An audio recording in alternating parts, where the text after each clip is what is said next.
Hello, this is Mrs. Nearing, and this video is going to talk about solutions and definition of what a solution is and how to figure out whether something will dissolve or not. So some vocabulary here that's important with solutions is solvent and solute.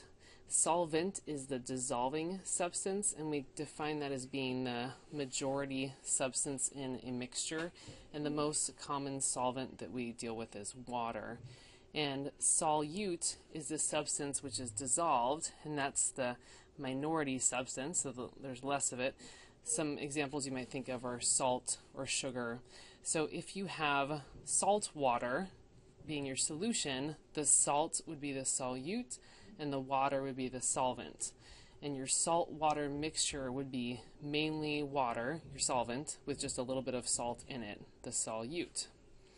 And another related term is aqueous. So if we have an aqueous solution, that is a specific type of solution where water is your solvent. So aqueous means dissolved in water. There's many other important non-water solvents that we use, like for things that don't dissolve in water, like paint thinner, nail polish remover, dry cleaning. We call it dry cleaning because we use non-water solvents there to get rid of some of the oils there. So types of mixtures. A mixture can be homogeneous, meaning the same throughout, or heterogeneous, meaning different.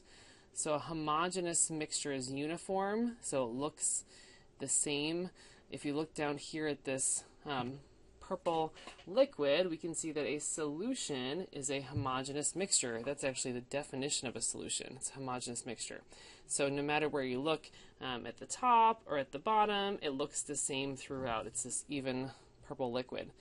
Heterogeneous mixture is not uniform throughout, so you can see different parts. So if you look over here at this sample, I can see, oh, there's an orange one, there's a blue one. Different bits of it are different. You can clearly see different pieces. A smoothie would be an example of another example. So if I look at this smoothie, I can see here's some like darker red chunks, and here's some other pieces. Does not look even throughout. So a smoothie is not a solution, it's actually a heterogeneous mixture. So solutions are homogeneous. And how do we predict whether something dissolves or forms a homogeneous mixture? That has to do with the intermolecular forces. And the intermolecular forces are the attraction holding two or more molecules together. So if you have a big sample of molecules, they are held together by intermolecular forces. The bonds are the forces holding the atoms together inside one individual molecule. So if you look here, here are my molecules. I've got two molecules within a single molecule that's being held together by bonds. But when you have two molecules together, they're being attracted by intermolecular forces. And those intermolecular forces, otherwise known as IMFs, these will determine the properties such as whether it dissolves or melting point and boiling point and things like that. So our types of intermolecular forces, we had dispersion, dipole, and hydrogen bonding. And this is a review from Unit 3. We talked about this. And the idea is that like dissolves like. So what that means is that molecules will mix together well if they have similar intermolecular forces. And again, water is our most common solvent, and water is polar. And remember, what it means to be polar is that one side of the molecule will have a slight negative charge. You can see that over here. The other side of the molecule will have a slight positive charge. So this side of the molecule is positive, this side is negative. That's what it means to be polar. So things that will dissolve in water well are molecules that are also polar or substances that are ionic. And the reason why is because opposites attract. So if you put an ionic compound that has positive and negative ions in it, the negative ions will attract to the positive side of water, the positive ions will attract to the negative side of water, and when things attract together well, that means they will mix together well and they'll form a solution. If you put a polar molecule in water, you have the same idea, except it would look a little bit like this instead, because you have one molecule rather than two separate ions. But the negative side of this molecule would attract the positive side of water, and the positive would attract the negative. So this idea is that opposites attract, opposite charges attract. And that allows polar molecules and ionic compounds to dissolve well in water.